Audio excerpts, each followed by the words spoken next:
I literally laughed out loud when he was talking about the Serostim. How much did he get it for? For 4 boxes, $775 for 4 boxes. I was like, are you kidding me? I had for years, I had this connection. I was introduced to this guy, and I don't know the exact deal. He worked in some kind of medical office. He had nothing to do with bodybuilding. And I used to meet him every month. And I would get 4 boxes of GH and 1 bottle of American Anavar. Okay. I would give him $750 for all that. It was funny because when he said it, he was like, I knew a guy. I don't know how he was involved. I was just like, he's got AIDS. Vigorous podcast with the one and only, the homebrew king, Chase Irons. And he's also the world's most honest, enhanced bodybuilder, according to Jeff Nippard and your Instagram bio. That's right.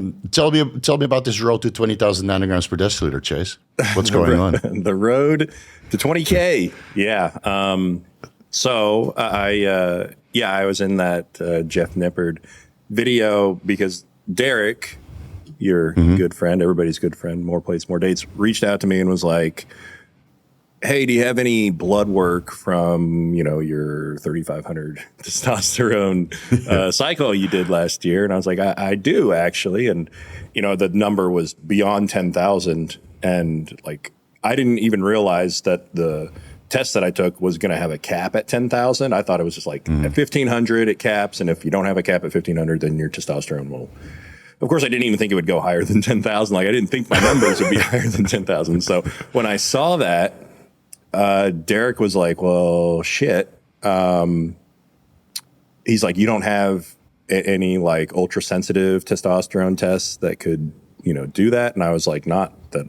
I was like, I haven't checked it. And then he went looking through his Merrick files and found somebody that had a 17,000. And he was like, yeah, but he didn't know, he couldn't, disclose who it was or anything like that. So couldn't use it in Jeff's video. But, so then it was kind of well, I wonder if there is a cap on that one. What if there's a cap at 20,000? And so I was kind of that could be an interesting experiment. And it came down to Derek was like, well, the next time you go to do a cycle, let me do your blood work and, we'll see what we come up with. And see if we can break the liquid chromatography tandem mass spectrometry testing, the high sensitivity. Basically, yes. So you can imagine in the lab, they're showing it to their colleagues. They say, this can't be right. I think the machine is broken. So that's so where it was kind of that's where we were kind of I think 5 grams of test would do it. It should be pretty damn close. But I mean, I don't know. We'll kind of find out. But yeah, I made a video talking about the next cycle game plan, which right now I've been cruising on a gram of test for, it's been a month and a half, almost 2 months at this point. So I'm going to be not going straight to 5 grams of testosterone. I'm going to obviously. Right. Well, that's just, it's I've gotten so many people, a bunch of different podcasts talking about this where they're they think I'm already on 5 grams of test, which is just no, but it takes a while. It takes a couple months to build up to that point. Right. But they also think I'm just going to go from 1,000 to 5,000 and everything else that I have planned overnight. And I was just well, that's why would I do that? That's not smart at all. Let me take baby steps up to it and just see how things go along the way in case there is a point where it's okay, maybe this is too much. Let's back off. But I know I can get to 3,000 tests, 3,500 tests. And I ran that for most of last year and the first half of this year, pretty much, the first 4 months of this year. And it was great. So I know I can go to 3,500. And that was with 1,400 Masteron on the side, right? Last year was 1,400 Masteron. This year was 700 Primo. So okay. So you had 3,500 tests at one point and 1,400 Masteron. That was last year. Yeah. So that's basically 5,000 milligrams of steroids per week. Yeah. So you can get there. Of course, Masteron, you have a little bit of a different effect than just test. But, Right. According to some pros we know personally, it is doable. Yeah. Yeah. Yeah, no, it's, I don't think, well, so this time around though, I haven't messed around with EQ in a long time.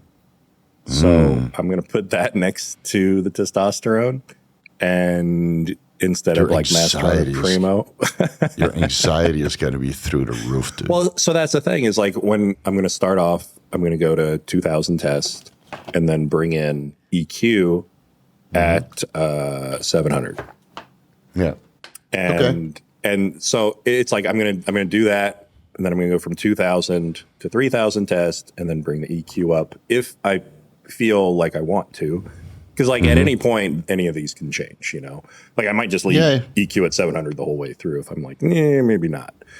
But the game plan is like if everything goes perfectly, it would be going to 3000 tests and then 1000 EQ and then 4000 tests and then 1400 EQ and then 5000 tests, 1400 EQ, moving that way. But if anything, like I said, if anything, wouldn't that be like 6,500? It would be, yeah. But it's still 5,000 tests. Okay, so but then you need to have that conversation with Jordan Peters, right? Because he ran like 6 gram a test or 6 gram a gear at one point, and he said it didn't make any difference beyond 4,000. Yeah. So maybe if you want to get the highest reading possible, I would just use an aromatase inhibitor and skip the EQ all entirely. Really? Just the hematocrit and all that stuff. Like I just did a deep dive on aromatase inhibitors. Will be up in a couple days, so make sure you watch that. But I think if you control your serum estradiol levels, you don't need to do mastrone or boldenone, because those won't detect on a liquid chromatography tandem mass spectrometry test, so you won't get any numbers. That was one thing I was curious about. Was so no, it won't. How much will the other things possibly skew my total test number? No. It won't, because that's the most sensitive one. So it will only detect the testosterone if that's what it's after. Okay. So if you want to go as high, like if you just want to go on a cycle of 5 grams, okay, we design it intelligently, test boldenone, maybe a little bit of Primo, right, as an example. Right. But if you want to go for the highest number, then I would just run, on blood work, I would just run test and an aromatase. Yeah, and then you probably don't need 5,000 milligrams because you're preventing the aromatization. Yeah. You can also prevent the 5-alpha reduction, but then it might kill your dick. Well, we don't want that. Yeah, I don't want that, right? So I said, it's still like all up in the air on like how I'm going to go about doing this, but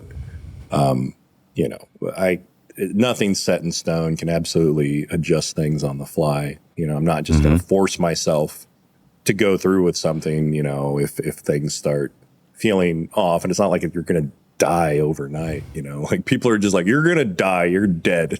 Like you started this, you're dead. I'm like, it's not like that. Like, do you guys realize I was on 5 grams of gear like all last year, and at the end of it, everything came back great. So it's like, we reviewed your blood work on this YouTube channel, and you did blood work in between. You did organ imaging. I mean, it's. But of course, there's nobody in our space that is really transparent about it, making educational content like you do. So you're basically the first. Like I ran 2.5 grams of testosterone right back in the day, and my blood work was great. Just tested an aromatase inhibitor, insulin, and growth hormone, and I was full as a house. So. But I mean, people need a refresher, I guess. That this is doable and that this is not unheard of. I mean, ask Kurt Havens or Paul Barnett or other guys that coach people at the highest level, Justin Harris. It's not uncommon, this kind of stuff. But most guys just don't talk about it. They just don't talk about it, yeah. So it's like, I mean... And when you read your comments, you read those mean tweets, right? You did the mean tweets video. Or was it in the live stream? It was a live stream, and then you realize, like, of course you don't open up about it, because then you get the comments like this, and why would you want to deal with it? So you just swoop it under the rug. Yeah. But so that's the other thing is like every bump of testosterone that I do, I'm going to get a blood test with it. I'm going to do Derek's ultra sensitive testosterone test just to see where we're at 1,000, 2,000, 3,000, 4,000, and shit. Maybe at 4,000 I'll be able to stop and be like, I'm good. I made it. So if you can do that, I can actually ask Tim Pietkowski, who's a researcher in Australia who made all those Trenbolone studies, to maybe turn that into a study. Because if you're doing liquid chromatography testing and you get all the data every month, then maybe eventually you can get that published and have your name immortalized on PubMed.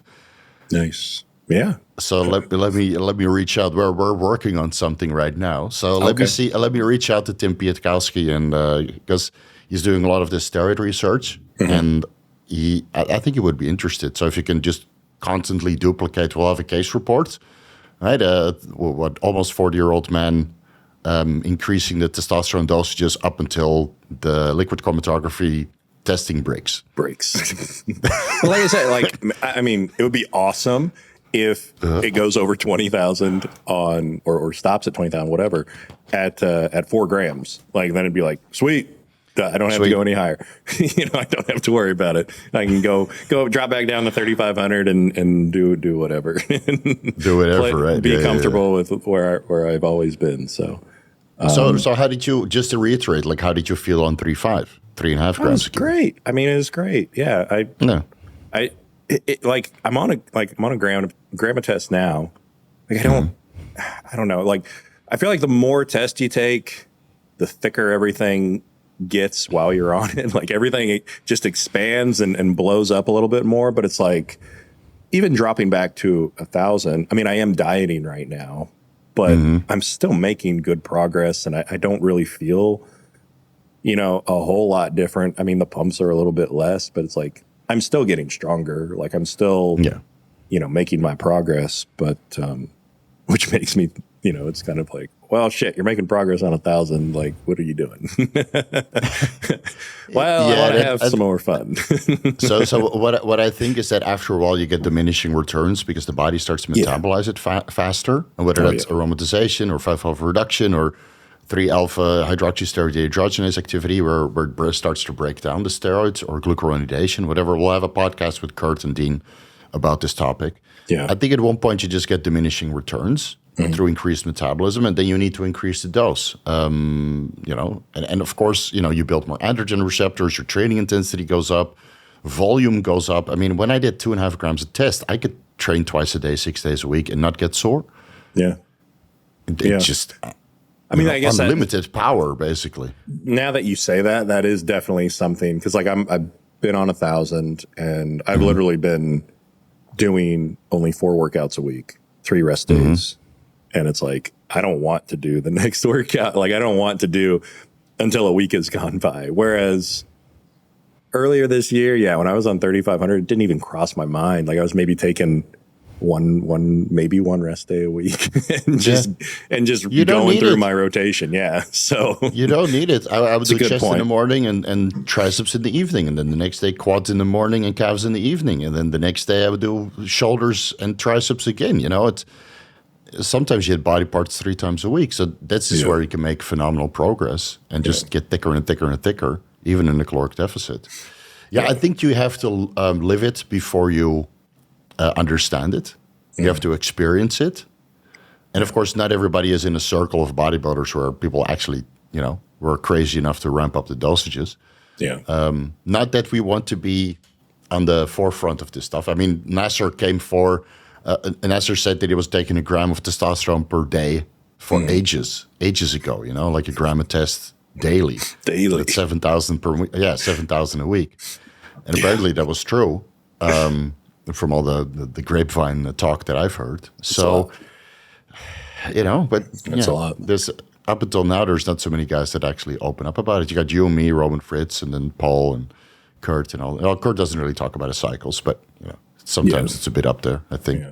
Well, I mean, he deals with a lot of high-end pros now, so he's hearing a lot. He's hearing a lot of stuff. So I know. It's pretty interesting. But yeah. So how's everything been going so far in your cruise? Like 1 gram a test, that's 3 times what I'm taking. It's been great.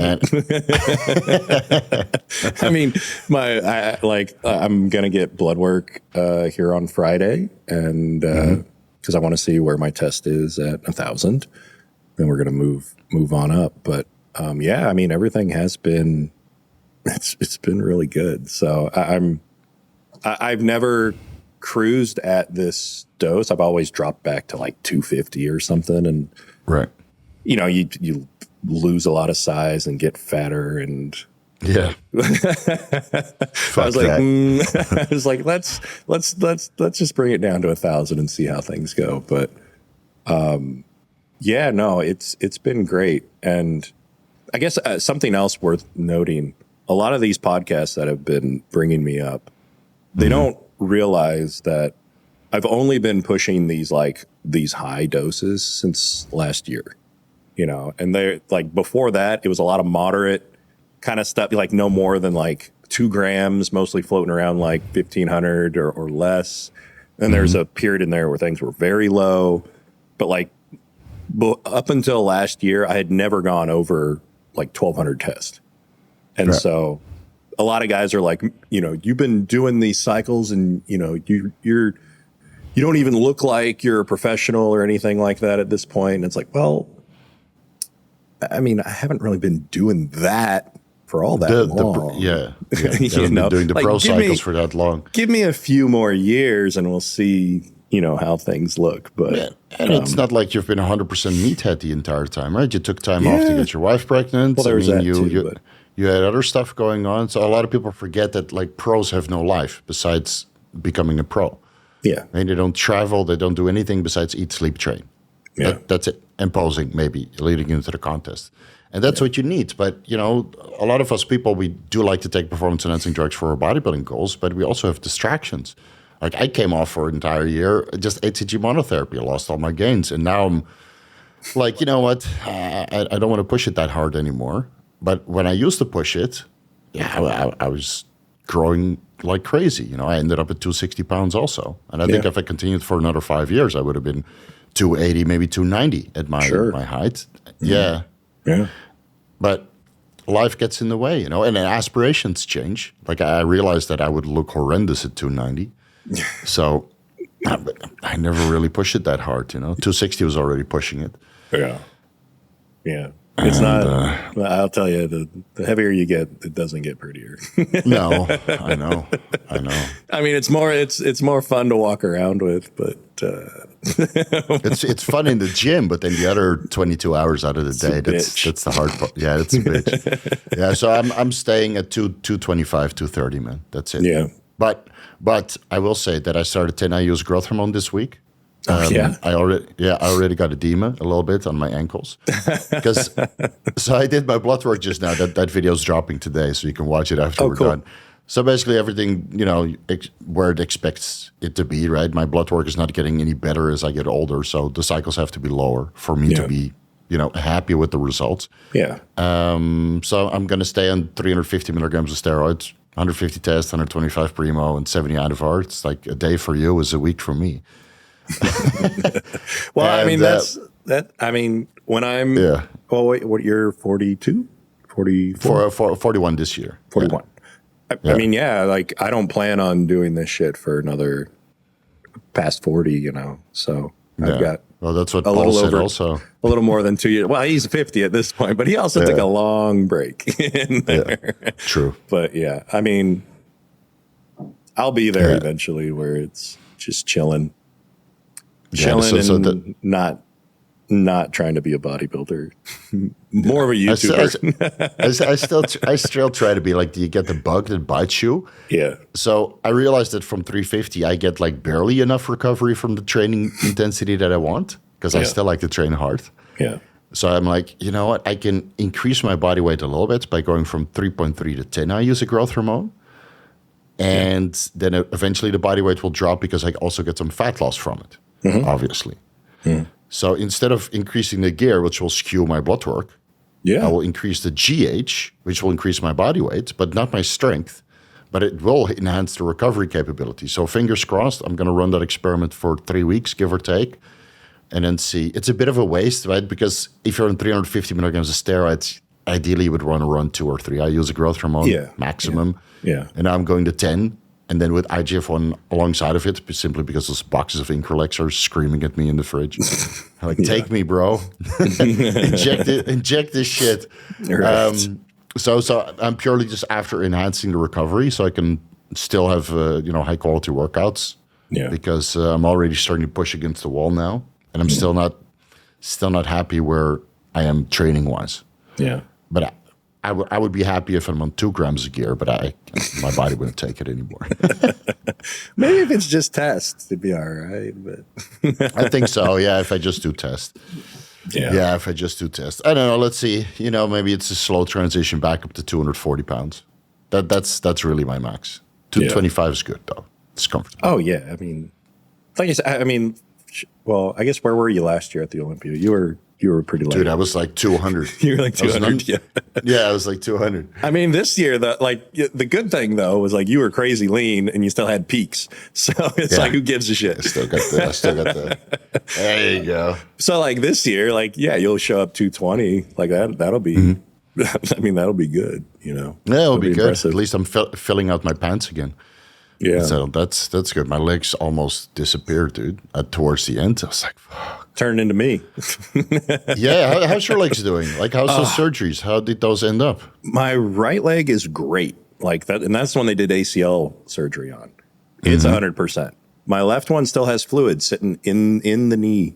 So it's just like, I bend it all. Like when I try to fully flex it, there's resistance there because there's so much fluid in there still. When I try to bend it all the way, it just gets so tight on the inside. It's like,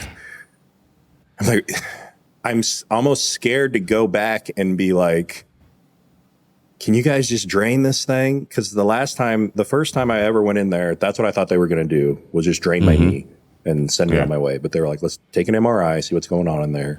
And they were like, okay, your meniscus is all screwed up, so we got to do surgery. That's why it's swollen.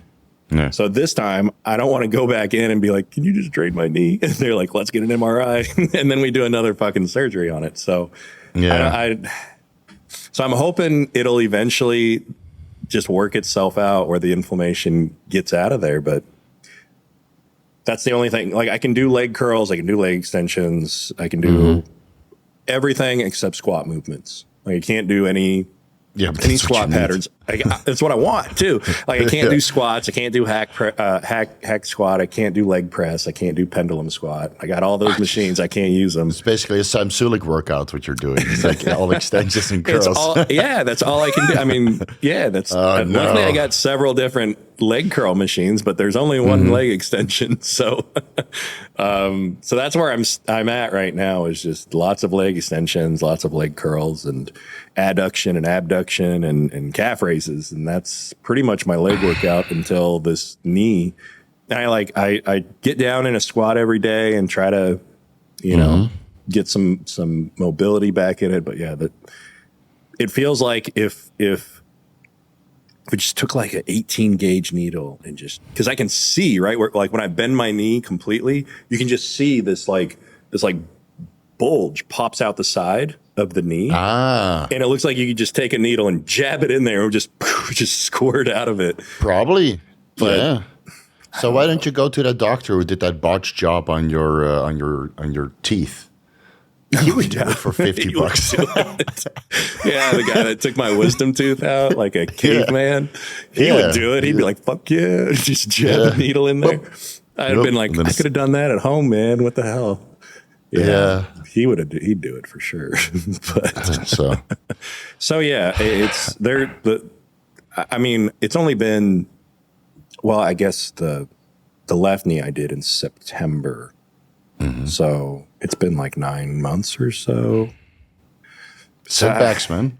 Yeah. So I mean, setbacks. This is like a real life, and that's why people ask why you're not pro yet. Well, shit like this happens, Yeah. So yeah, my legs they're struggling. So yeah, I mean, I don't plan on messing around with trying to get on stage unless I have legs. Like I don't want to embarrass myself and like go up there. Oh, he's on 5 grams of gear. He's got no legs. It's like I'm not going to put myself through that. Like I know. No, exactly. Yeah.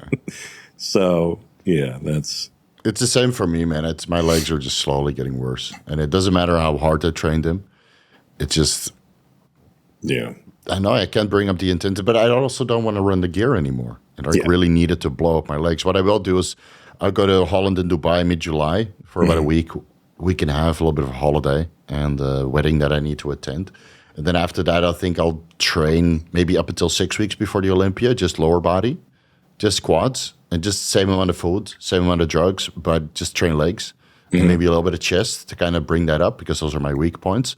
Save all recovery for that. Don't change anything to the PEDs and just forget about my arms, shoulders, back, calves. Those are all strong body parts. And then see if I can bring it up in 3 months. Yeah, that's what I will try. Maybe some Anadrol before leg day. Hell yeah. Right. Hell yeah. Fuck yeah, dude. All of it. 100 milligrams sublingually before quads. I did that a couple weeks ago. Fuck, man. Epic.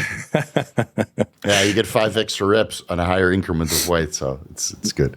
That helps. Yeah. Can't walk after that. So something with my testosterone cycle to make it easier, I was looking at testosterone isocaproate. Yeah. Apparently, it can be made at 400 milligrams per milliliter without any super solvents in MCT oil. I was like, and you get like a higher yield of testosterone at, it's slightly higher than like cypionate or enanthate.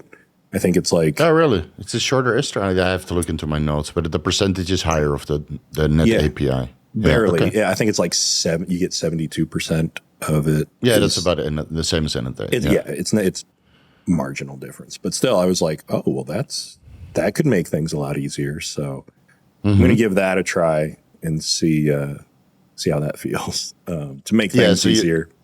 You would brew like 400 milligrams per 1 milliliter in MCT oil with a little bit of BB. Yeah. That's about it. BA. Yeah. And make it a lot easier doing like 4 grams. That would only be 10 mils of it, a vial of it. Yeah, and that's easily doable. Yeah, it's not a big deal. Like I could, especially when it's split up into maybe Monday, Wednesday, Friday, or something like that. Like I wouldn't even have to do that daily. 3 shots a week. Yeah, and then Aromatase and Anavar. I think it's the best route. I mean, the best results I usually got, and that was in a discussion with Aaron Reed. Remember the tall guy that we went out with? He's huge. He's huge. And he just told me, I just take tests. That's all. Yeah, when we were there, that's all he talked just about. Take tests. Just take tests. So I had an off-the-cuff conversation with him a couple of years ago, and then I was like, you know what, fuck it. Instead of overcomplicating my cycles, I'm just going to run tests in Aromatase and Nippard and see where I ended up at. Yeah. And that's where a lot of guys in the meantime that I talked to, you, Roman, many other pros, a lot of guys just, wanting to be big but not competing, not even at the amateur level. And there's like test, aromatase inhibitor, growth hormone, easy.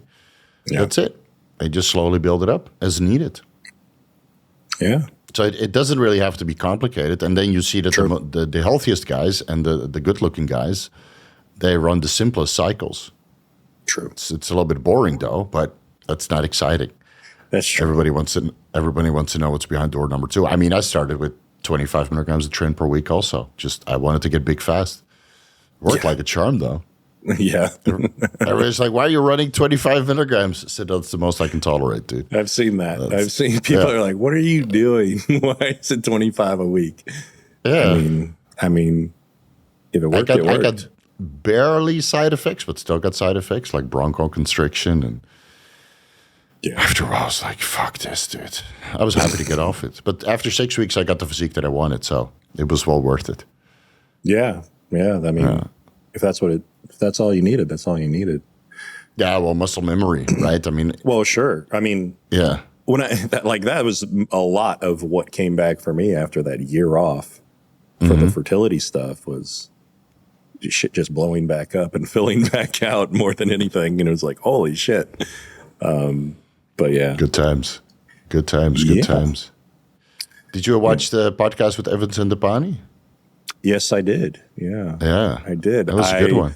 I literally laughed out loud when he was talking about the Serostim and how he got it for, how much did he get it for? for 4 $700 boxes, $775 for 4 boxes. I was like, are you fucking kidding me? That's an insane price. Insane. I'm getting a similar deal right now. That's why I'm bumping it up to 10 IUs. Yeah, man. I mean, if you know, I mean, it was funny because when he said it, he was like, I knew a guy. I don't know how he was involved. I was just like, he's got AIDS. That's what it is. That's a guy with AIDS wanting to sell his boxes. Yeah, he'd rather just party, and he likes what you're doing. So yeah, I mean, it's funny. It's so like in my Discord group after seeing that whole thing with Evan, one of my guys, he's like joining a Facebook AIDS group and is going to try to like see if he can sort something out and see if he can meet somebody. that's how I got my first I was like, well, genotropin. that's interesting. So, well, the first time I got pharmaceutical grade was genotropin from AIDS patients in Germany. So I drove down there to pick it up. Yeah. Wow. Nice. Yeah. And then unfortunately one of those guys passed, and then the other well, they were heavy into partying and stuff. So and then the other guy realized that, well, maybe I should stop partying and start using the GH that they prescribe so I can keep my immune system intact. Yeah. So so that part of my plan is for the Olympia, I might make a t-shirt that says something like, "Will buy your Serostim," or "Got AIDS." I'll buy. I got money. You got AIDS. I got money. AIDS. Yeah, got AIDS and Serostim. I got money. So, but yeah, I mean, from what I hear, like the going rate straight from a patient is like $300 a box is typically the going rate nowadays. But yeah, when he said 7, I was like, what the hell? Like, that's insane pricing. But they're talking about over a decade ago, So yeah, it's crazy. I would not have expected that. Oh yeah, it was worth a lot more back then. That's a good inflation. point, Inflation. Yeah. Shit. Yeah. So I'm getting a similar deal right now from one of the pharmacies here, but it's an underground lab brand. So we're not going to discuss which one that is. But I did a serum test on 3.3 IUs, and it got back at 13.3 nanograms per deciliter or milliliter. Yeah. So that's pretty good. So I'll do 10 IUs for a week, and then I'll check it on Saturday or Sunday when the pen runs out. And then hopefully it's like 32 nanograms per milliliter, nanograms per milliliter. Fuck. Yeah. And then I'll just stock up, and then I'll keep running 10 IUs until I get sick of it. Yeah. It's a good idea. Yeah, because if you're just spending $1 or $2, then it doesn't really matter. Yeah. Yeah, no, that's a solid plan. Yeah. Yeah. Yeah, it was funny. I was watching this podcast the other day. It was it had Stuart Sutherland on it. Okay. I like him because he's pretty honest about stuff. But they were like going around the podcast asking each other. The question was like, what year was like your best gains and why? And he was like, I think he said it was 2021, and it was because I decided to do high growth hormone every day, which 10 IUs a day is what he was talking about. Yeah. And they were like, they all were kind of like, oh, yeah, I guess that's legit.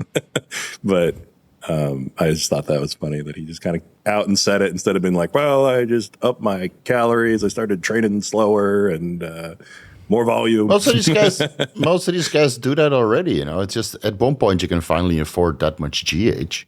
Yeah. And you realize that, okay, I can safely push up the gear to like 3 grams or more. Yeah. As long as I eat healthy and use my ancillaries and do my butt work. Right. And then at one point, if you stay on top of your shit and the light bulb goes like, you know what, I think I can do this. And I have the sponsor to spend 2 Gs per month or 3 Gs per month on gear. Yeah. And then they mutate, I mean, that's the kind of the going bill per month for some of these guys, $2,000 to $3,000. Yeah, I mean that's where I was at. A year ago, I was like, okay, I have the means to do this, and then when I started doing it and things started changing really fast, I was like, oh shit, this is it. This is what we're doing. And so then getting blood work. Consistently, I started bumping up the doses and was just like, okay, this is good. This is how it is, I guess.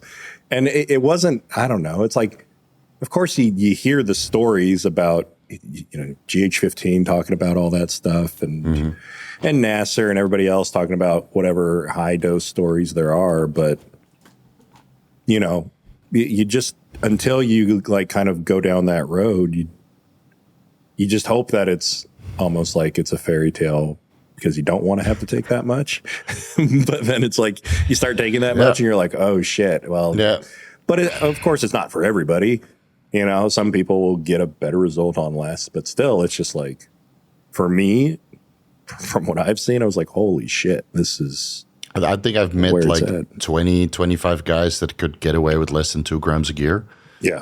And that's in my lifetime in bodybuilding. That's 25 years. So let's say one person per year that I've met that could get away with getting a pro physique with less than 2 grams of gear. Yeah. And even then, towards the end, it's all in, because what if you don't take two grams and the competitor is taking 2 grams and you're big but you're not hard, you're not full, you're not dense, right? So the abuse usually comes into play at the end anyway, because the competitors get a little bit insecure about how they look. Sure. And if the competition is taking, Halotest and Superdrol and Winstrol at the end, then I have to take this also, right? So I mean, like, if you're only on 5 and they're on 6, you're like, wow, shit, I need to go on 6. Like, I just took a Aromatase and 350 Tren, and then the calculation stops. That's 1,300 milligrams, right? And 100 milligrams of Winstrol, and 30 milligrams of Halotestin, and 30 milligrams of Superdrol, and 300 milligrams of Anadrol per day at the end. 300 and then you start calculating, like, wait a minute, that's 2.5 to 3 grams a gear also. Shit. You stupid fuck. Yeah, it's just a little bit. I only pushed it at the end, 300 Anadrol per day. No. Just put it all together. Yeah. Yeah, that's why sometimes we hear these pros talk like I took this and that, and that's why I like Evan so much, because he just started rattling off drugs, and I didn't even ask him. I took this and this and this and this and this and this. I really loved how he knew the different brands across the years, and so like he really knew his stuff. I was like, oh, this is interesting. Like, this guy's a connoisseur. No, he loves his stuff. Yeah, and then afterwards we talked more, of course. So I'll have a podcast with Evan Centopani and Roman Fritz in July. With both of them? Yeah. Oh, that'll be cool. I'm gonna run all the protocols past them. I just want to know now. Yeah. So I'm gonna make a list of questions. Of course, they'll be able to approve it or not. Yeah. And then all the questions that all the fucking noobs that are not on the pro level could possibly have, I'm going to run past them. Right? But they're both transparent, both honest. And then let's see what's true or not. Hopefully they're willing to do that. But they're both retired, so it's fine. Well, Roman's not retired. Yeah, Roman is not retired. He looks great. It's like he never had surgery. I know. It's pretty crazy. Yeah, he's doing great. He pulled a Branch Warren. So Branch Warren tore his quad, and then he came back, and he got second in the Olympia. Yeah, that's wild. Crazy. Yeah. I also thought that was funny because Evan tore his quad, and then he asked, right? Didn't he? And then he asked Branch. He asked Branch, and Branch just like, push through it. His impression of Branch was so good, too. I was like, so whoa. Good. Yeah, that was a pretty good one. Yeah, so I'll get those two in a podcast, and then hopefully they can spill some more beans. Yeah. It should be cool. Interesting. Should be interesting. Yeah. So you wanted to do a booth at the Olympia. Did you look into some options already? It's they sent me the invoice to get like we've got a spot if I want it. Yeah, it's the base cost for a 10 by 10 space is $4,000. So I was like, okay, that's not that bad. And then there's going to be add-ons for like, depending on what we want in the booth, like we want to add a couch or whatever. So I haven't seen that list yet, but I'm gonna send over the wire transfer for the $4,000, and we'll have the spot. Oh shit! So you already agreed without running it past me. Okay. I was like, if you're gonna do it or not, I'm doing it. You're doing it anyway. Okay. Okay. Yeah. I mean, if you want in, for sure. So it's Paul better if I bring you like cash $1 note so we can spend that later. If you want, yeah, for sure. Yeah. It's fine. I got my ticket booked and flights, and I just need to book a hotel. Yeah. But okay, cool. Yeah, let's do it, man. Yeah, no. So yeah, Paul and Kurt are in on it too. But yeah, no, it's.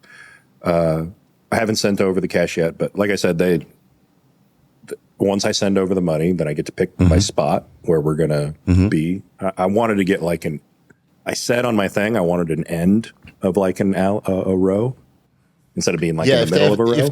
If they have a floor plan, and then try to get it as far away from the powerlifters, the CrossFit, and the stage. Oh, yeah. Good point. Because it's going to be loud as fuck. Yeah. Yeah. And then I was looking at like the internet stuff. It's really not that bad. I mean, we don't need it, but it's really not that bad. I think if you all bring cameras and some studio setup, or maybe we can rent something in Vegas. For sure. And then we just use the equipment, shoot as much as we can, and then I don't know, we'll shoot it over to the that's what I was thinking. But you take us to figure it out. I mean, I was surprised how affordable everything seems to be at this point. But like I said, I haven't seen the sheet because they have contractors for everything. Like if you need, like the only thing that is in my head is I want a fucking couch because I want to sit down. I want to be comfortable. And just fucking chill. So for anything that you want for your booth, they have somebody that you rent it from. So I got to see those numbers and all that. But I mean, it doesn't seem like it's going to be much.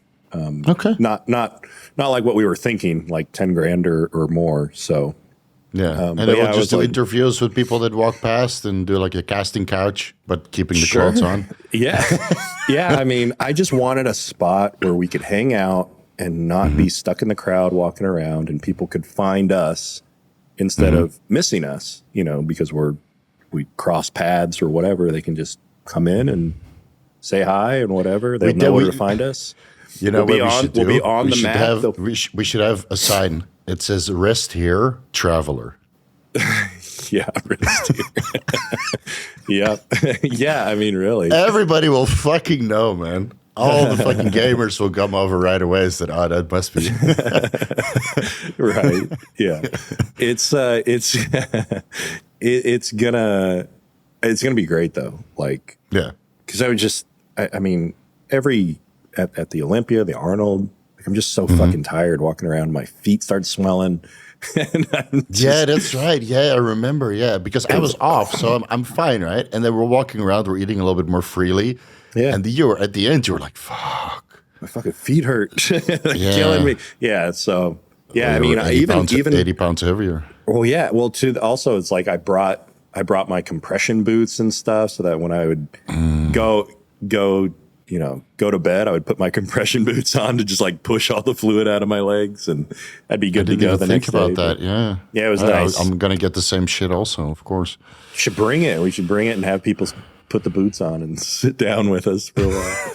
Get a professional and wrap them in there. That's why I was like, we should get that ultrasound thing and check everybody's kidneys while they're there. Get some sonographer there to interpret it. Yeah, that would be funny. Yeah. So but yeah, it's seems like it's no big deal. It's gonna be done. We'll have it. Maybe we can get one of the IV clinics to sponsor it, so we can do like IV glutathione and vitamin C and carnitine. Yeah, we have to set something up with that. Yeah, yeah. You got to run everything by the whole deal. Like if you're gonna give away any like bars or food of any kind, or, samples of any kind, you got to run by everything and get it approved. So, I said. The only thing I told him is, we might sell T-shirts if anything. Like I know Paul's got a shitload of T-shirts in a garage somewhere, so I was like, bring them, throw them on the table, sell them. Who cares? Yeah. So it's gonna be good. So let's just make a group something in WhatsApp, and then we can start coordinating. Because I know a lot of guys, they wanted to do something similar, like Noel Diesel, who's a very big Instagrammer. He was also like, yeah, let's just get an Instagram booth. And we'll just get all the Instagram stars there. And then with a schedule that you can do a meet and greet if they're not at the sponsor. Yeah.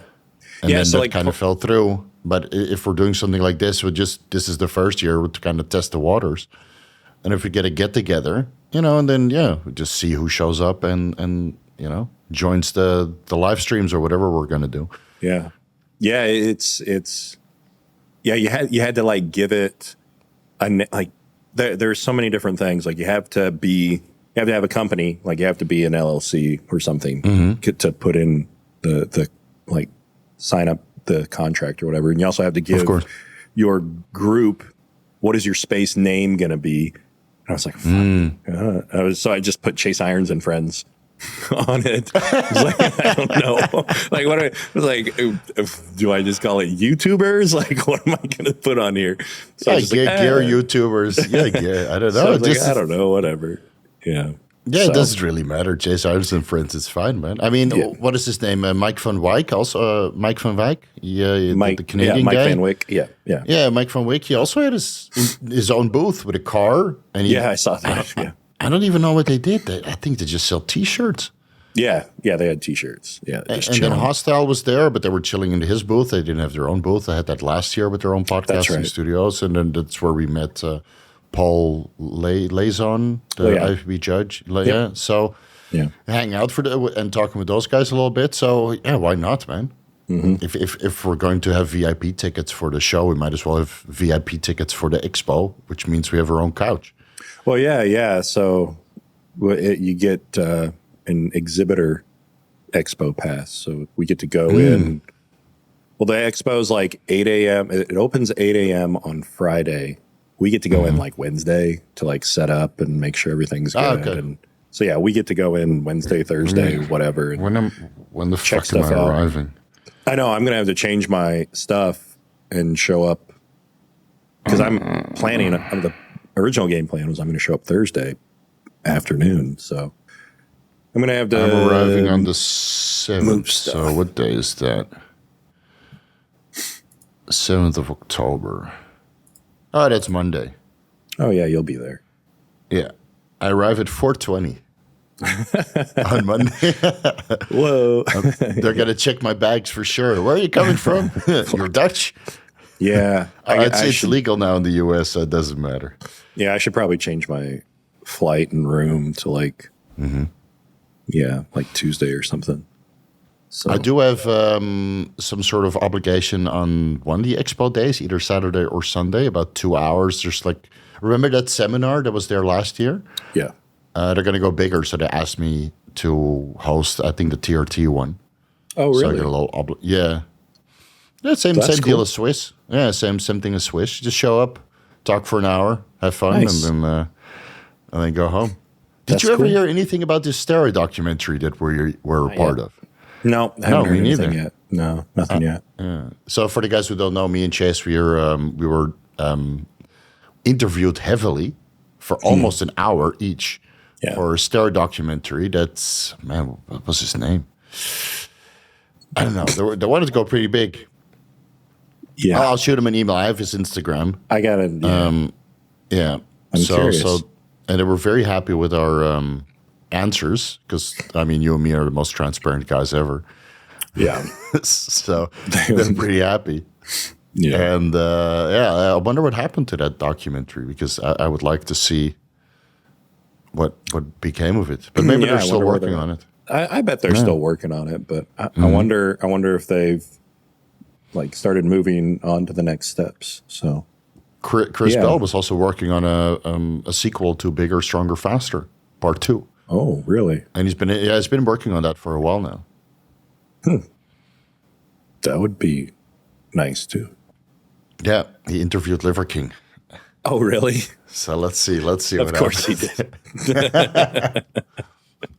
Oh, jeez.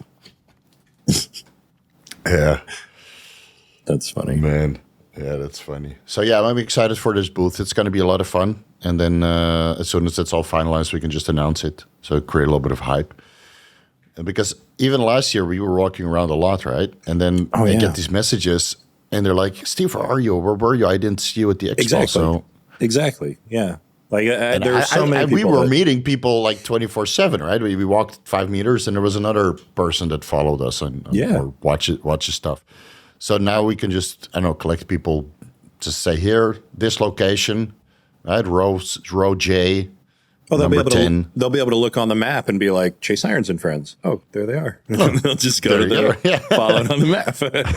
You might have to get a bigger booth. You might have to get a bigger booth, though. Depending on demand. Yeah, maybe, but I mean, we'll see how it goes this year. But we can crowdfund it. Yeah. Right? We could. All right, everybody chips in $10 and you get to hang out for free. Yeah, get to chip in like $10 and if we get enough people together, we might be able to get like 4 of those spaces. Well, it'll be 16K, 20K in total. We'll save for the whole year. Do like free carnitine shots and they have a little booth.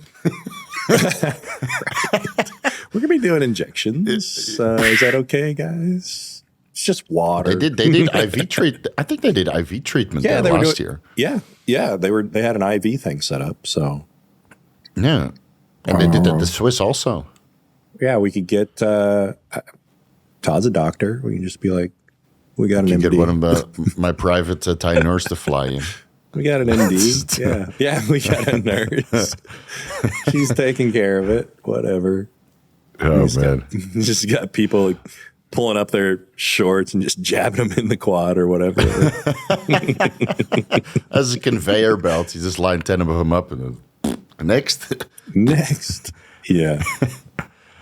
$10 a shot. Yeah, why not? Keep you going for the O. Right. Yeah, I'm excited. It's going to be fun. It's going to be good. Yeah, because I was also thinking, like, I wonder if we could rent, like, a mini fridge. We could, like, put food in there or something.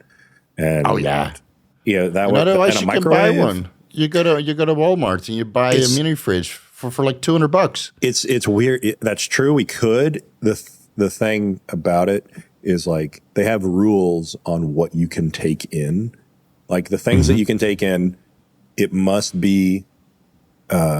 It must only take one person to carry it. You can't carry anything in. It's like, that's how they kind of like block you. Like, I mean, we could probably carry a mini fridge, one person, but I'm just saying it's like, easy. They're like, you can't bring anything in on a dolly. You can't do anything like that. Everything has to be. It's a union stuff, right? Right. Exactly. Like, you have to go through them for all that kind of stuff. So you've probably never seen me get something. Right. Like a lot of. So we could probably bring in a microwave. We could probably bring in. We could probably bring in a mini fridge on our own, So. When I was in university, like friends would move all the time, right, from these university dormitories, or from their parents' house into the dormitory to the next one, right, or they got a bigger house. So I used to move like every month. Well, I became a pro at moving fridges, man. You just put them on your back like this, hands clasped like that, and just walk down 3 flights of stairs and not scraping the walls at all. I mean, no problem. Of course, it sucks, but after a while, it's not a big deal. So, let me know. Send me the ideas, and then we'll just get started. And I'm sure a lot of people will start to pop up. Yeah, we're gonna have to figure out a backdrop. Like what I think if we're able to. If they design that, like we give them a design and they print something off for us to like hang behind us or something. I don't even remember what the other booths look like. I can't remember, but they were like, a lot of booths didn't have anything, but some booths had something. Otherwise, you can print something yourself that you just hang on top of the dividers. Yeah. So I don't probably have some electricity coming from the floor, or I'm sure they've got people that work at the Olympia that get tons of these questions. So I'm just going to be like, I don't know anything. Tell me what I can do. What do I need to do? So as long as, the money's in by this month. Right. And then I've also got to get them a certificate of insurance by the end of the month. So, should be no big deal. But once all that's set, then it's guaranteed we have it. And then I start working on the small stuff. But okay, well, keep me posted and let me know what you need from me, and I'm I'm joining. Yeah, man, it's gonna be cool. Yeah. Can't wait. It's gonna be nuts. So We can even do. The problem is like we're going to the night show, right? And I got pretty good seats right now. Mm-hmm. And I was thinking like maybe you could do like a live stream from the booth instead of the actual show, the stage. So we do live play. But then of course you need the internet connection and stuff. So it might be a little bit complicated. I can't even remember how much the internet connection was, but it wasn't much. Like you can get a hotspot. I think it was like $500 or something. Mm-hmm. For high speed internet to stream with. Yeah, it wasn't that bad. Then the super chats must hopefully those cover the cost. Yeah, no, I've got the. Let's see. The thing is here. The internet. Where's the internet form?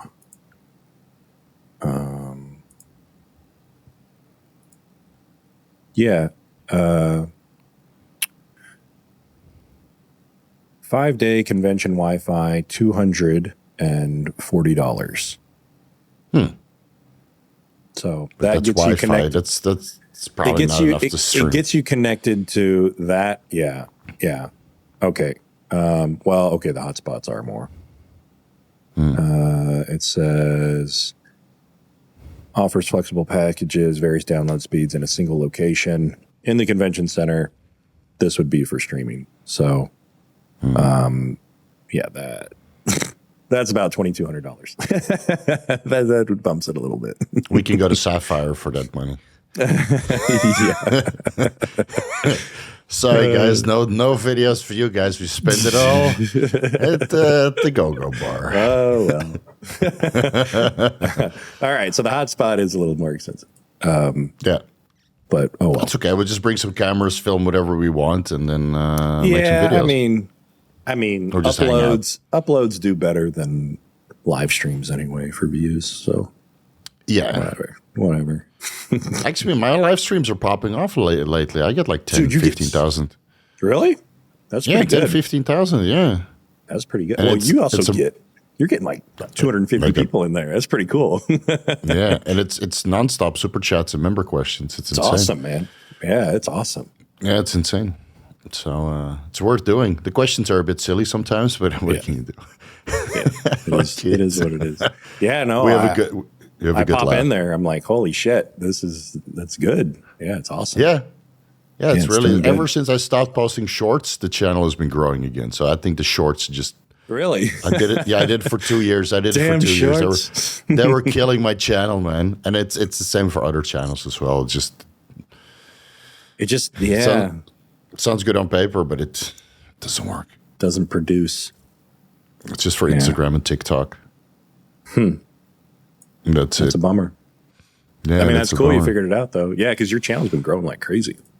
Yeah, with those deep dives and the evidence-based stuff. I know now all the bodybuilders are like Skip Hill or like, I don't want this evidence-based and we need more experience. I said, I know, but I already did all the experience stuff. Right. And now I do more evidence-based because for a larger audience, like people do like that stuff. And they don't want to read all the studies, so I do it for them. Right. Yeah. I don't even want to read them sometimes. Where are you at now? You're at 123,000. That's awesome. I mean, remember last year, like, I think 100,000 is like all that we'll get. Now you're a quarter past it. Yeah. Like you might get to 200. It's pretty good. It's crazy. Yeah. I'm just more selective on what I produce. I just gotta do, like I sometimes I go way too deep and I just stop doing that. So it is what it is, man. I think most of the guys are already there. So the rest is just, I don't want to go too vanilla, obviously, and still keep it intellectual. But, yeah. And niche for our community. But yeah, you just got to diversify a little bit at one point. So I did a lot of Cialis videos and, and that pops off like Cialis, Anavar, HCG, testosterone. That all pops off. And then you do a deep dive on Trenbolone and nobody watches it. I'm like, guys, this is 1 hour, 1 hour, 20 minutes about Trenbolone, and you never have to watch a Trenbolone video ever again. You know? Basically. Yeah, Trenbolone the movie. That's basically what it is. Yeah, I mean, that's like my channel. It's like the good videos. I mean, as long as I say something about like 5 grams of gear, Yeah. or a vial of Serostim, or 20 IUs of GH, something like that. I mean, yeah, it does well for my channel. So Just post more of it. yeah, I just lean into that. I mean, Just lean into it, because that's if that's what the people want to see of you, then and obviously you have the physique to match. So yeah. So if that's what they want to see, that's what you got to give them. You know, I had a friend of mine, Ryan Barrow. He had a nootropic channel, and he did nootropics for like 7 years. Never really went anywhere, and then he started more leading into TRT content, and now he's growing. Because that's what people want to see. They want to see TRT stuff. And then he mixes in a nootropic stuff after that. sure. So you just got to go with what people want to see. Otherwise, yeah. it's Otherwise, and it took me like 5 years to learn. So Well, I spent so much time. Like my first so many years of YouTube, it was just like making stuff that I wanted to make, and that's not what everybody wants to see. So then it's like, all right, here we are, 5 grams of test and all the growth hormone. This is what you want. Yeah. This is what you want from me, apparently. Exactly. So, Yeah. So And for me, they don't want it. So when I went on Tren, they were like, Steve, you said you were never going to use Tren again. I said, dude, it's 25 milligrams. It's 6 weeks. Give me a fucking break. Right. And they lost their shit. That Jeff video is popping off too. Oh, yeah. Did you check your subscriber growing, and did you get any hate and bullshit? Because I haven't seen anything negative, but yeah, I mean, I'm up like 300 subs in a couple days, so I mean that's not too bad. But yeah, I mean it's going up. But yeah, he got like a million views on that in a day. He said that was the fastest he ever got to 1 million. I was like, well, that's good. Steroids are awesome. Steroids are awesome. Yeah. Let's see if he shows up at the Mr. Olympia. We'll get him on the couch. Convince him. Yeah, for sure. Have him stop by. It'd be awesome. Yeah, I think this year will be. I think we'll be surprised how many people stop by if we announce it and market it properly. I mean, it sucked though, just like the years before, because it was just like so many people were like, I missed you, and I was like, I know, man. It's like when you're in that crowd, it's like impossible to see anybody. It's like all by chance, really. If you happen to just cross paths at the right time, you find the right person. Yeah. So otherwise, it's like finding a needle in a haystack, basically. So yeah, well, not for you. You're like a golf club in a haystack. A golf club or baseball bat. You're easy to spot. Just a meatball. Like, hey, it's Chase Irons. Is that Steve? Fuck, he's small. A big saucy meatball in the haystack. Yeah. 4x4, so that's what, 3 meters by 3 meters, right? Yeah, they could put a couch in there, a microwave, a fridge. No, you said, yeah, 10 by 10. Yeah. 10 by 10, sorry, yeah, 10 by 10. Yeah, so that's 3 meters, give or take. 3 meters, yeah.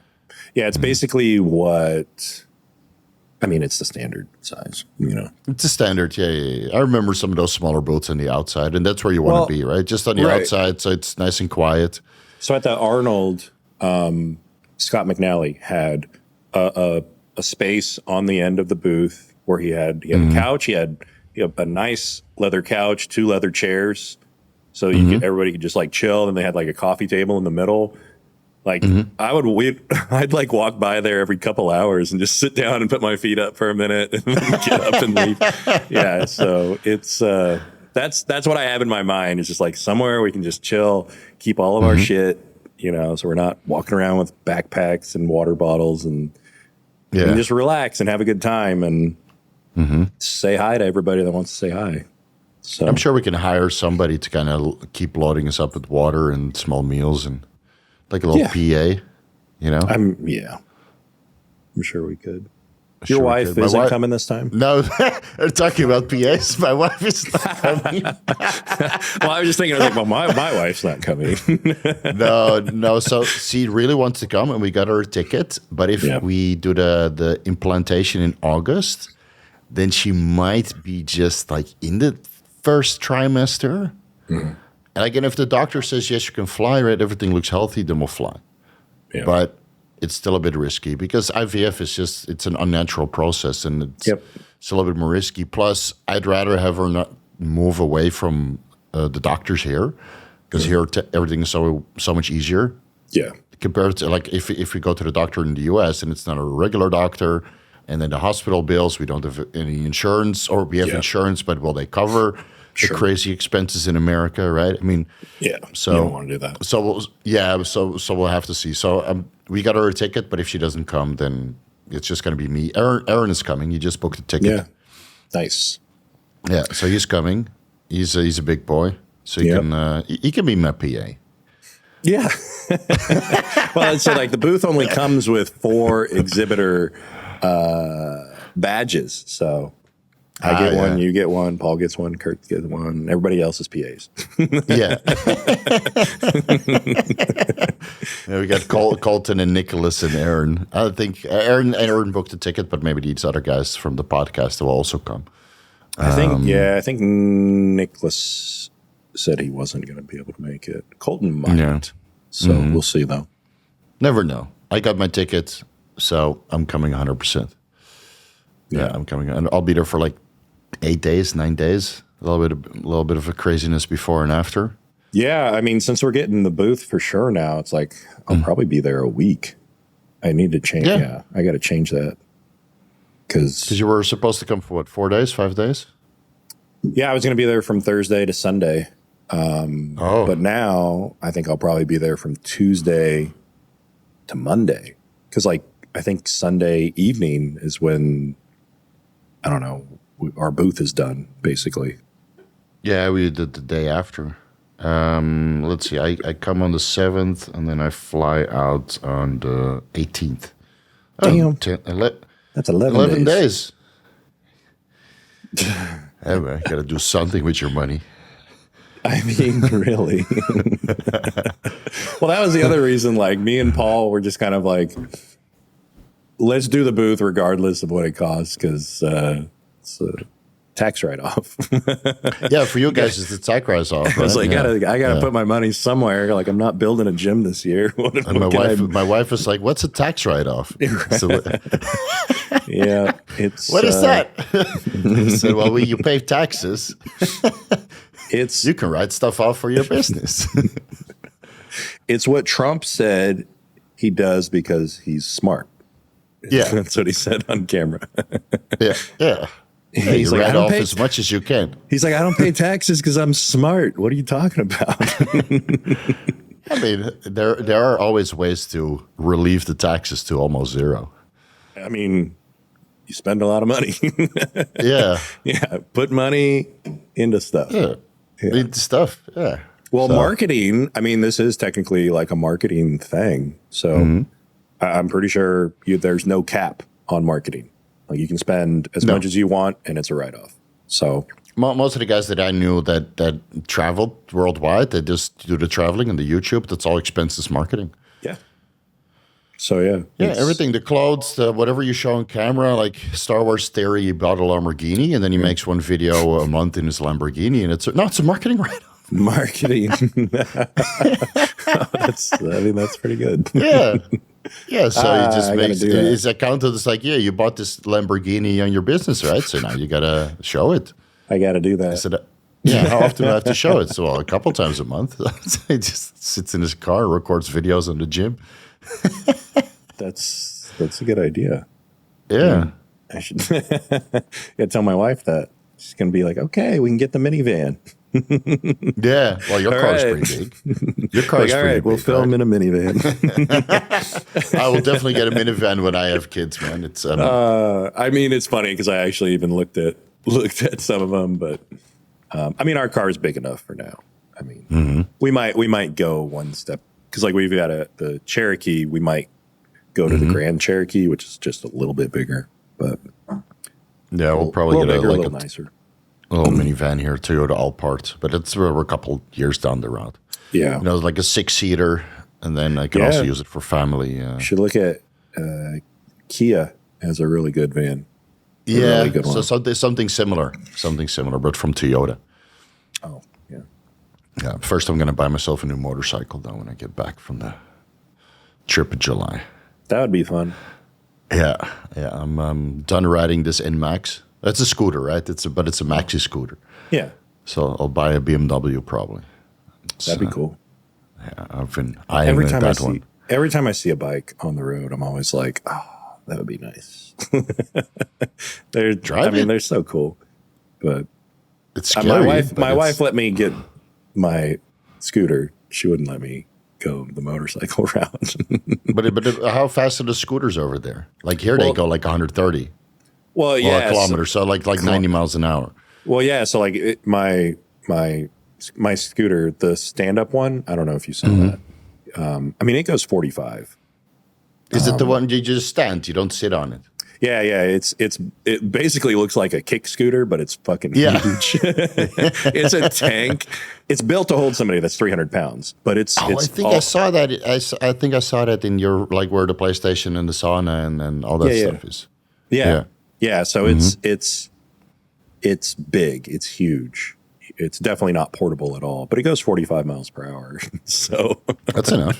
It hauls ass. Yeah. I mean, all the roads around here are only 30. So I fly through traffic. Yeah, it's great.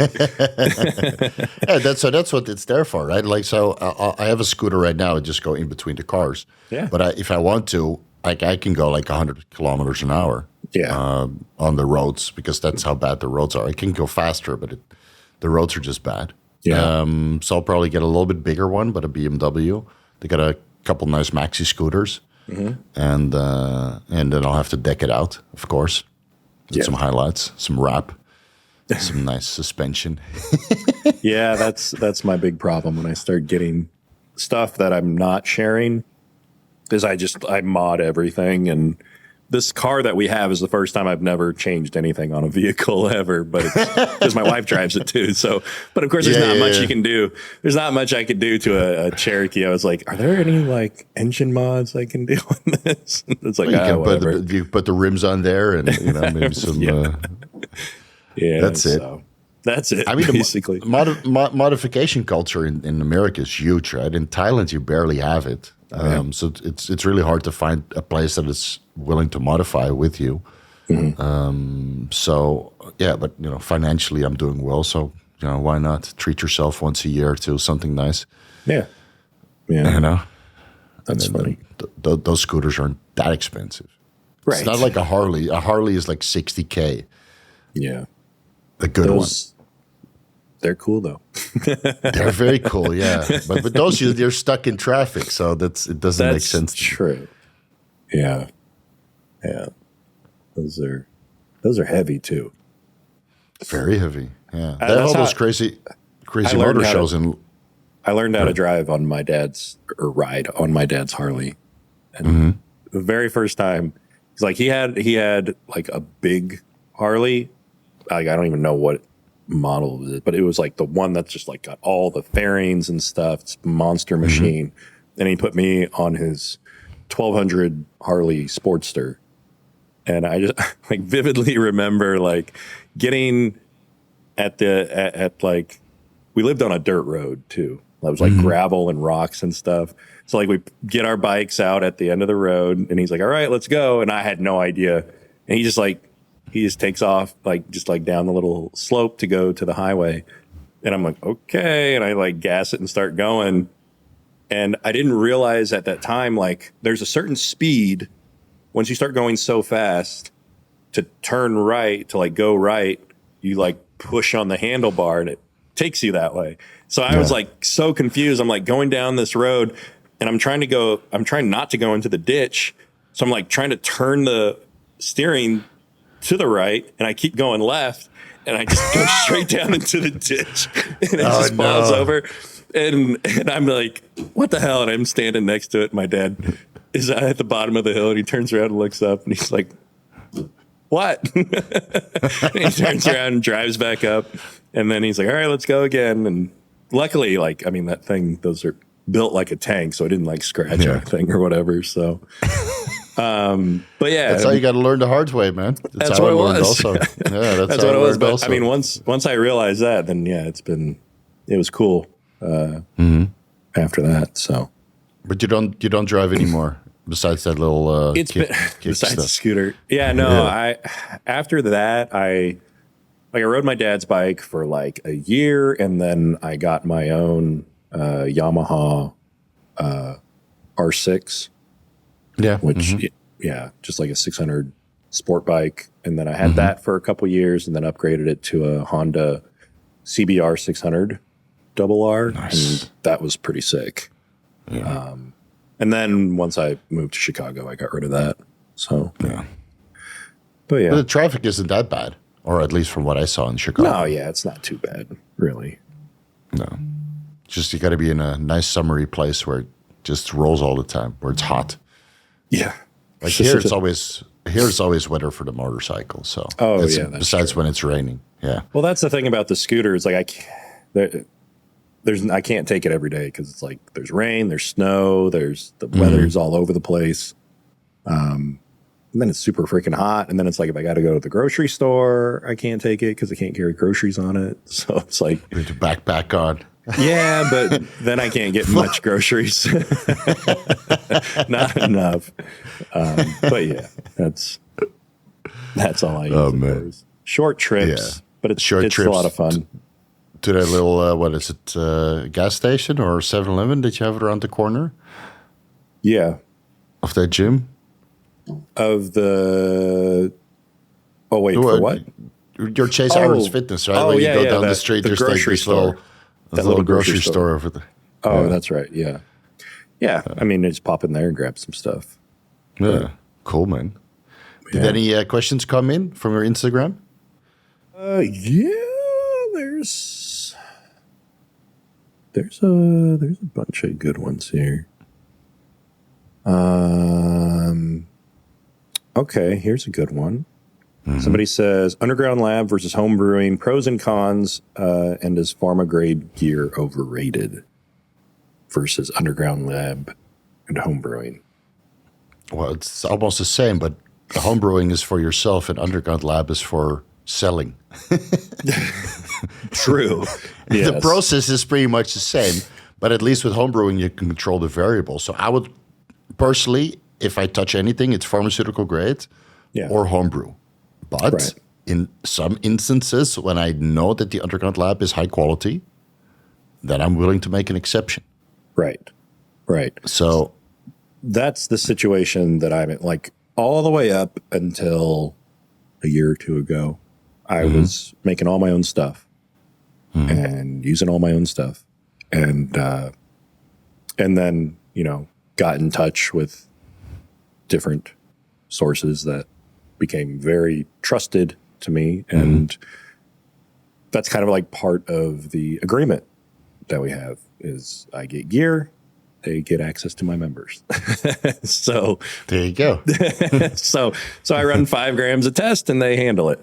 But like I trust my source for that very much. And so now I use my underground lab for that. And that's what I plan. So you made the switch. So you outsourced it. Right. So yeah, I'm going to be home brewing the 400 Isocaproate because nobody makes that. Right. I couldn't find anybody that just makes it on its own. Otherwise, it's in Sustanon or whatever.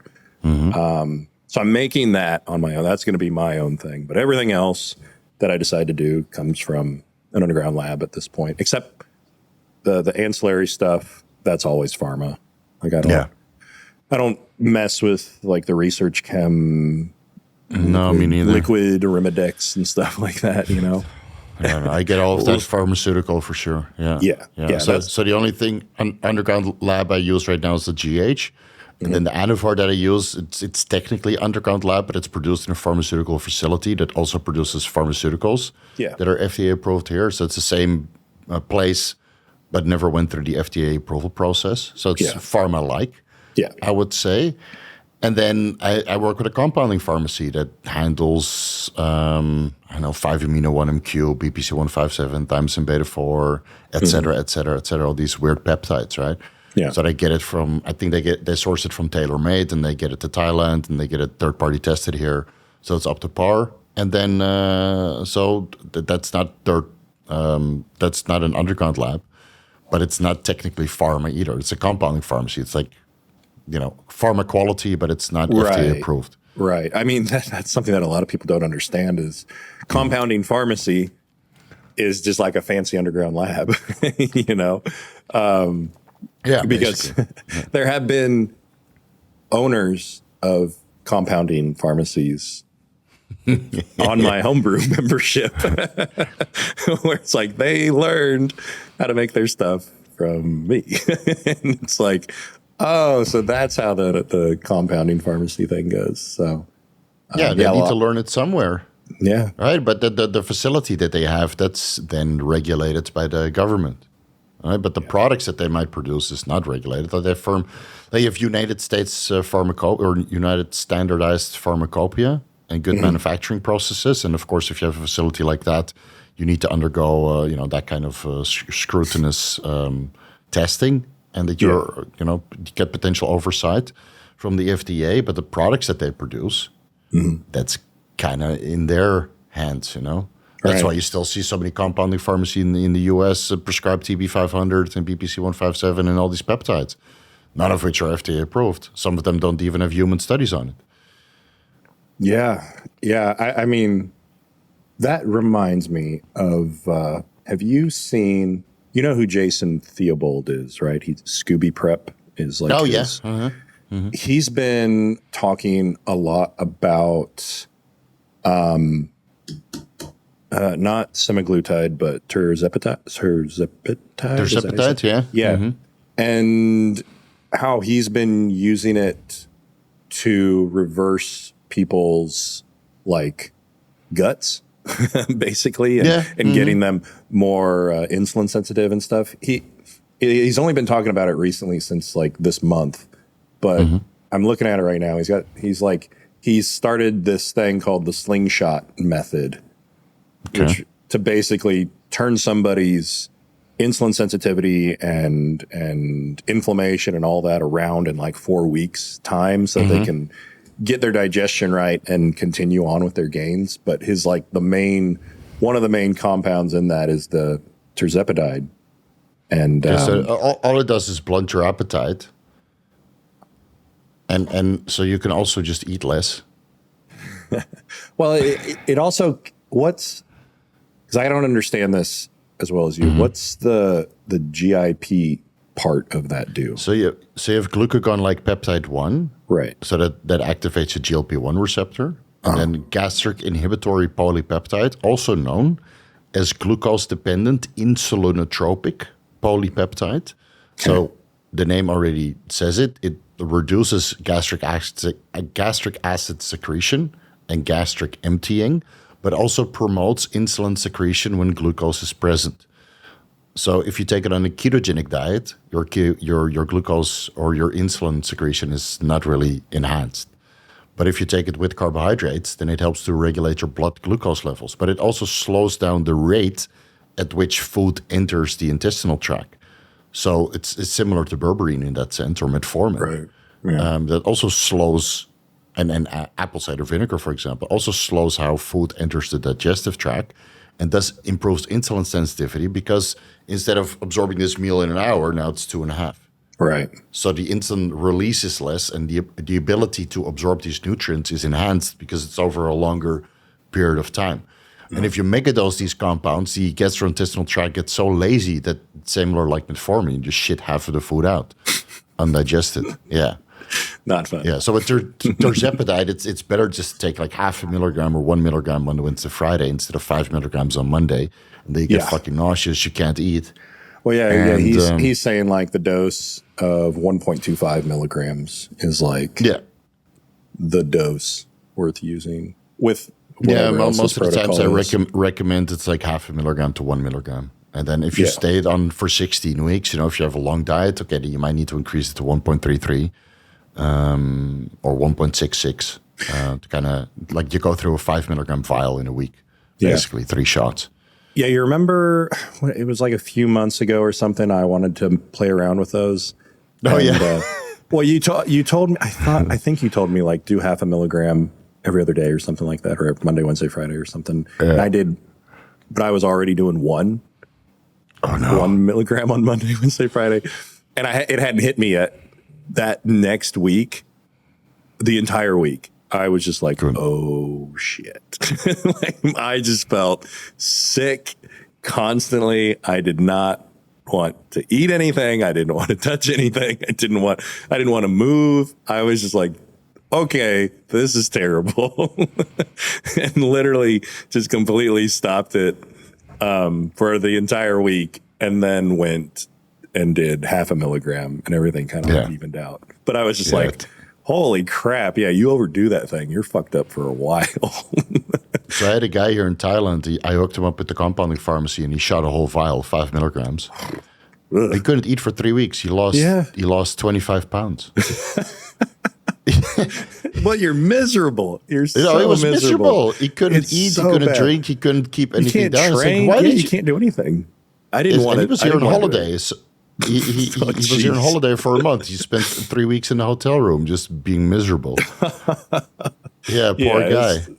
Yeah. And my wife took like semaglutide 2 years ago before we went to the US the first time. Because we're going to go for 2 weeks. And we're like, you know what, we're not going to eat too much. So I took 2 milligrams. She took 2 milligrams. But I was already on 2 milligrams semaglutide or liraglutide for a while. So I was used to it. And this poor girl, she shots like 2 milligrams. I'm like, don't you think it's too much? Don't you think it's too much? Yeah, that's the clinical dose, and I'll be okay.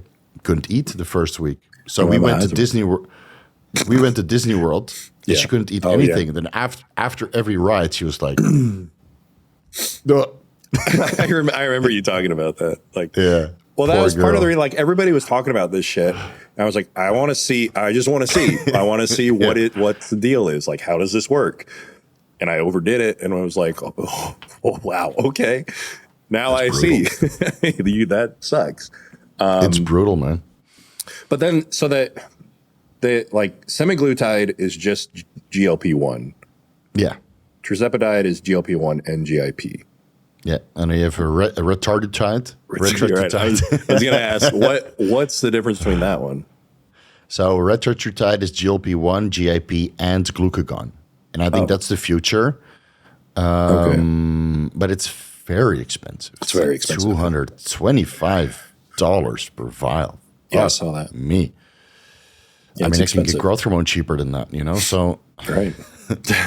GLP-1s are like the new growth hormone rage. Don't you think so? Like growth hormone used to be all the hype, and then you look at the price, $6 per unit. You're like, fuck. Fuck, I can't afford this. 2 units, $12 a day, $360 a month. Fuck. And now people are using the GLP-1s and are paying like $1,000 a month. Yeah, I mean, it's I don't even spend that interesting. much money on the food.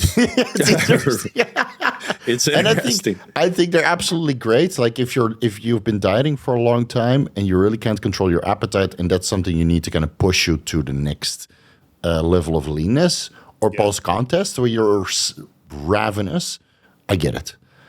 But For sure. I don't know. You know, I've been dieting now for months and I haven't touched it. Yeah. You know, and now I'm slowly starting to get hungry. But I don't know. That's my thought is like, I think the best place for it in a bodybuilding situation would be like maybe towards the very end, like 4 weeks to contest prep, like when people break and like fucking binge. And then the weeks after, immediately post contest, where people binge ridiculously. Like I know I sure did. So it's like in my head, Everybody I'm like, does. that's gonna be. Did you see John Jewett? Did you see John Jewett go out? Yeah. He did one Man. show. I'm like, John, you're not going to do more shows? You're great. You missed the mark a little bit.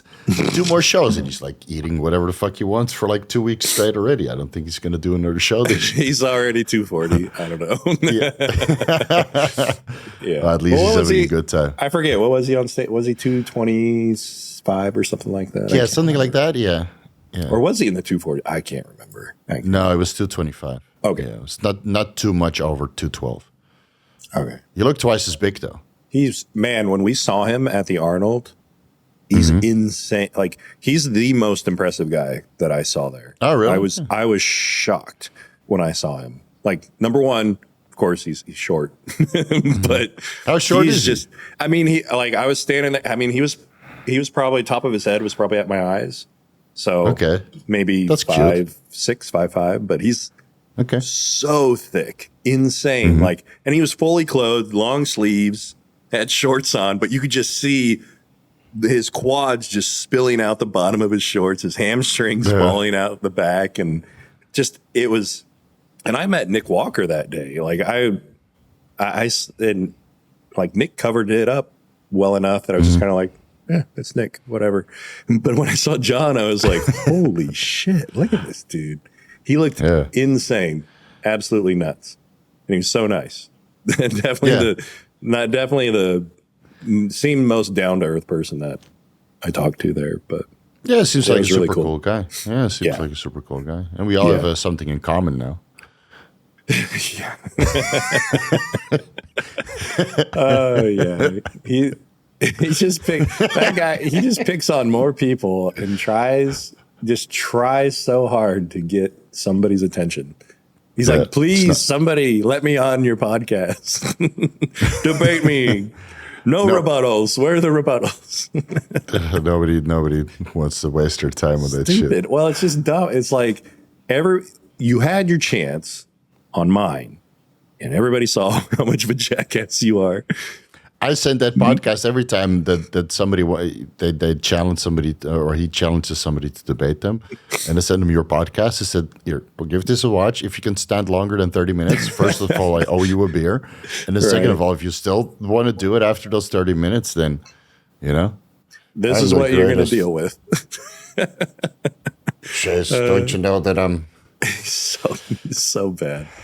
Oh it doesn't help that he looked really fat on that podcast too, and he like shaved his whole face, and he had this little round basketball head. Yeah, it was. Yeah, but yeah, man, I don't understand.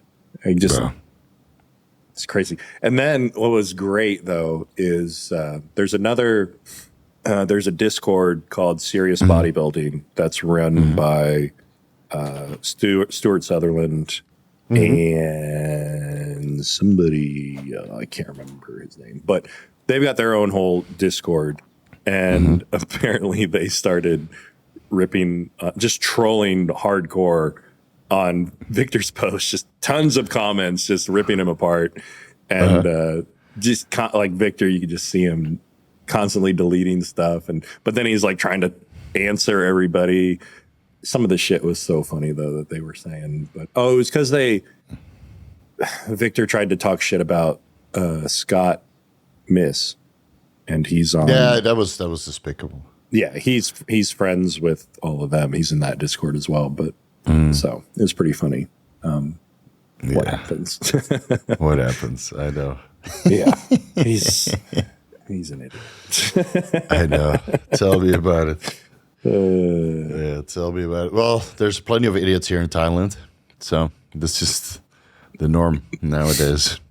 Yeah, so that's the norm nowadays.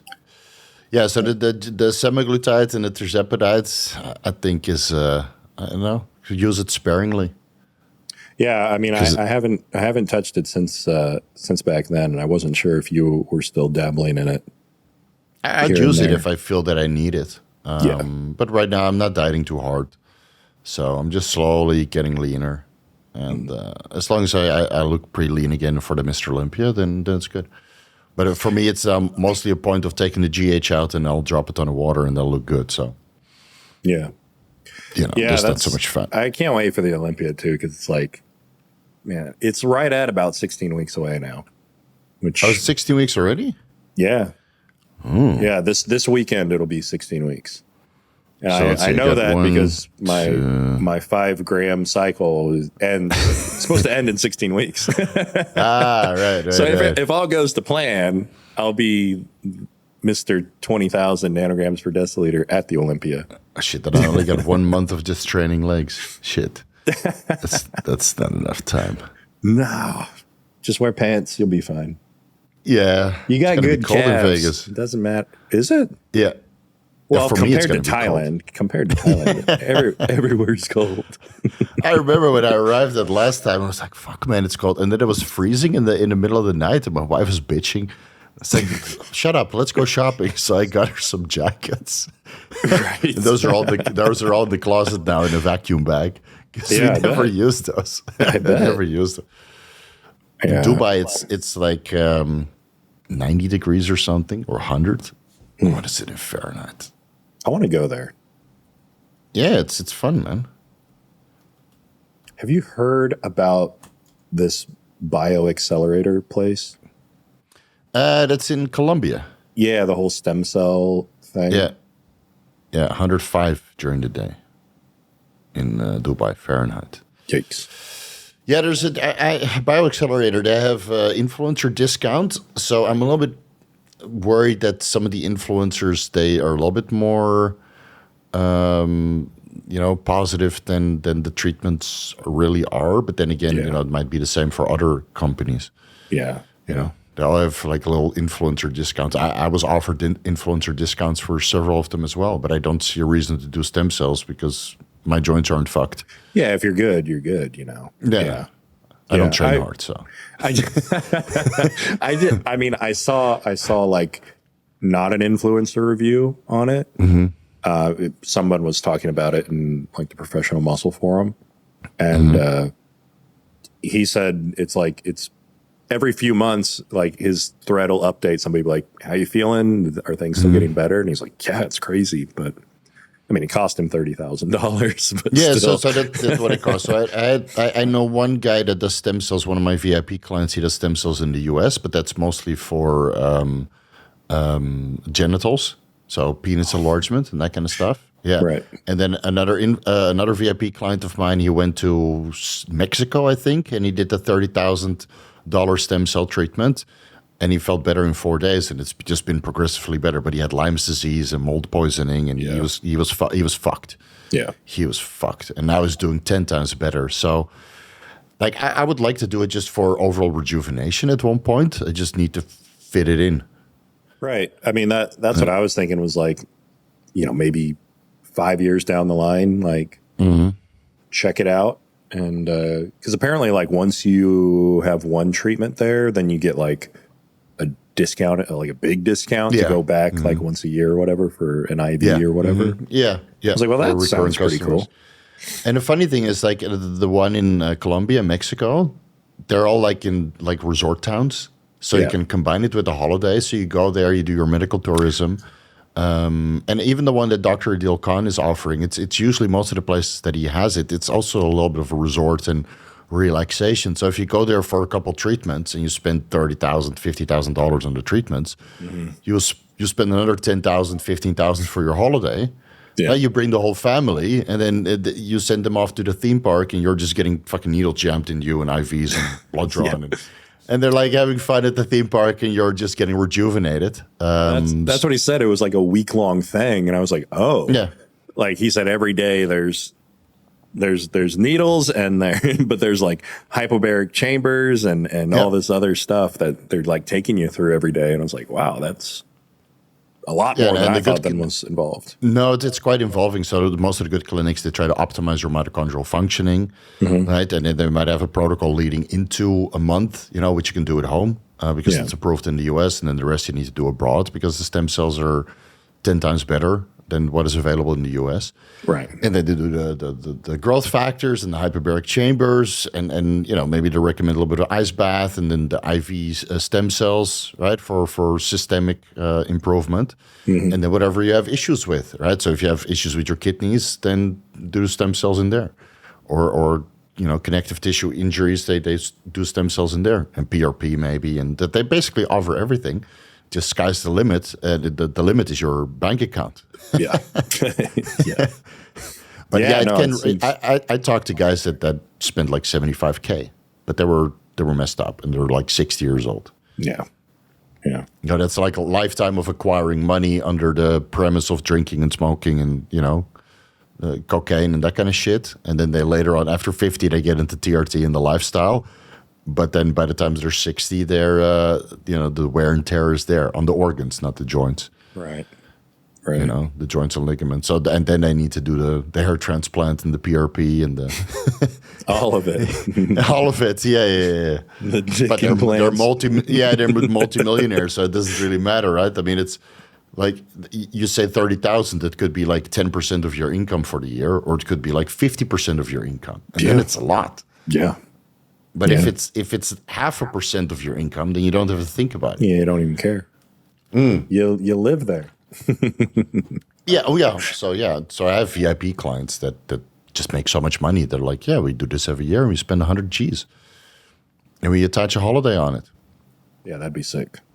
Yeah, and they go for the whole family. I wonder how good it is for like how much it can rejuvenate a kidney for like a bodybuilder. So I know one guy that rejuvenated his pancreas. He was a chronic alcoholic, and it's basically pancreatic failure. And then he got treated by Dr. Adil Khan, and he gave him, a treatment, and now he's good again. And now I think he's being coached by Kurt Havens, eating a boatload of carbohydrates. Yeah, so his pancreas is definitely working. Yeah, and he gained a lot of size. So he went into the lifestyle afterwards. After being an alcoholic, they fixed his pancreas, and then he went to the bodybuilding lifestyle. Now slowly he's adopting it, and he's being coached by Kurt. He's in Thailand. Wow. And he's just putting on size and making great progress. And obviously his pancreas is working. Otherwise he wouldn't be able to slam all those carbs. Yeah. Well, that's cool. So I think there's some merit for it. And I think guys like us would definitely get influencer discount. But then again, if you get influencer discount, then will people believe you if you post a review about it? Yeah. That's always True. the problem. True. Yeah. Use my discount code.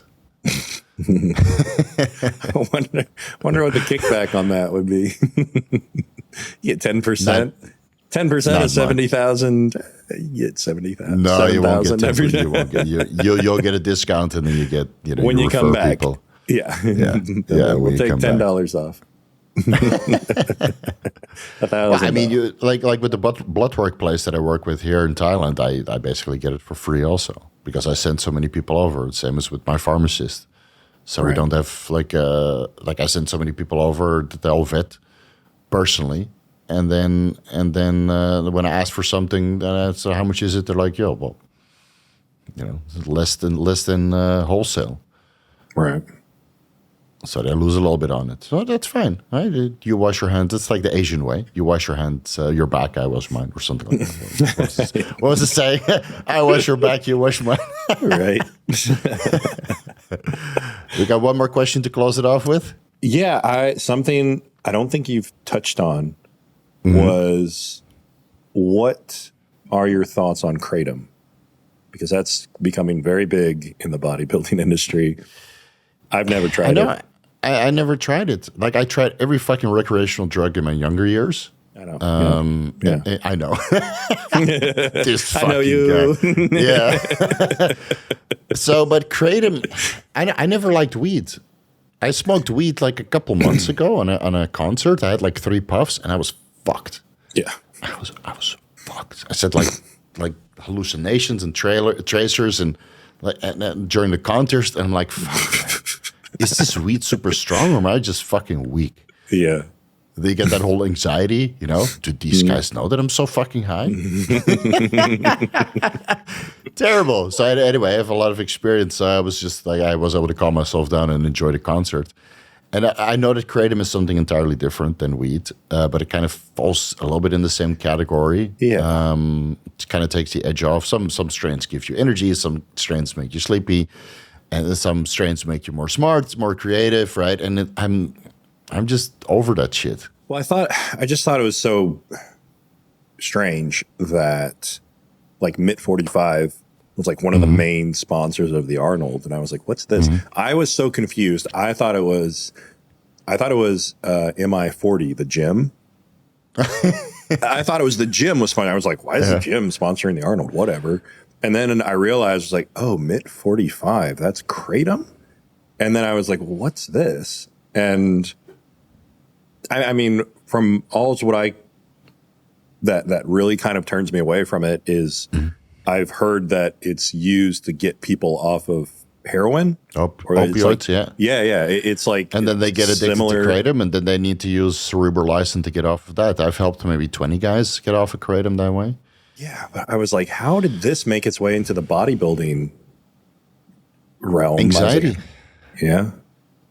So I think kratom is very popular in the Western world because everybody slowly started to hate each other, and there's a lot of pressure between people. Like that's what I felt when I went to the US, but that's one of the few Western countries that I visited. Right, I'm sure I'll feel the exact same way when I go to Holland in a couple of weeks.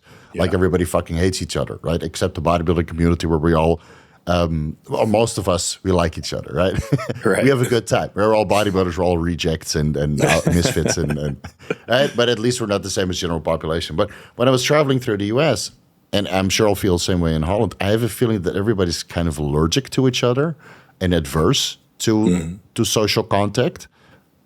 So you take a little bit of kratom to take the edge off. You take a little bit of weed to take the edge off. And in Holland, that's been going on for decades because weed was legalized there. So a lot of people dealt with that anxiety just by smoking a little bit of weed or taking a little bit of edibles. And I guess in the US, it's kratom and weed also. So there's now a huge epidemic of guys getting addicted to kratom. They take it every day. And then because it works on the same opioid receptors, they also get addicted. And then the withdrawal is just the same as opioids. I mean, that's why I'm like, I don't want to try that. Like, that sounds terrible. And it's fine if you want to take it once in a while, to relax. I mean, I know guys that take IV ketamine once in a while or megadoses of LSD once in a while. I'm fine for once in a while.